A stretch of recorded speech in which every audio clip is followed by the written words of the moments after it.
Ang kawayang subok na ng panahon, maaari ring pundasyon ng masaganang kinabukasan. Itinuro yan at ang mga paraan ng pagpaparami nito sa training at seminar sa Carolina Bamboo Garden sa Antipolo City. At yan ang tinutukan ni Katrina Son.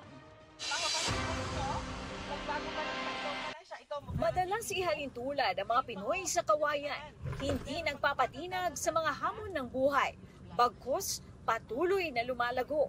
Ang kahalagahan ng kawayan itinuro sa 23rd Learn and Earn from Bamboo experts sa Carolina Bamboo Garden sa Antipolo City sa pangunguna ng founder ng garden na si Carolina G. Jimenez. Ang ituturo naman, paano kaya itong mga bamboos na ito mapapatagal natin ng 30 to 40 years?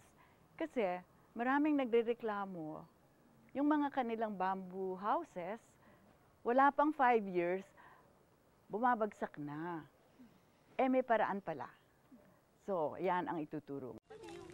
Ipinakita ang ilan sa 47 bamboo species sa garden. May actual demonstration ng pagtatanim ng kawayan.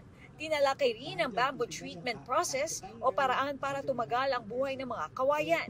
Kaya raw tumagal ng panghabang buhay ang treated bamboo kumpara sa kawayang hindi na treat na hanggang 3 buwan lang.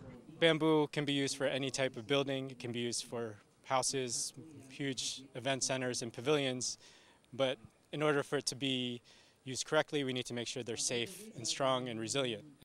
Sa mga lecture naman, itinuro kung paano mas matutulungan na mas lumago at mas maparami ang mga kawayan. Ang mga dumalo, kabilang ang ilang mga taga-probinsya, excited daw sa dami ng kanilang natutuhan tungkol sa kawayan, na layon din daw nilang maibahagi sa iba. Kaunting lupa na pwedeng pagtaniman na nakatiwangwang lang. Kaya interesado ako. Napakahalaga sa ating buhay. Ang bamboo mula sa roots hanggang sa pinakataas na portion may gamit. Ang aking passion is to impart to our kababayans the importance of bamboo.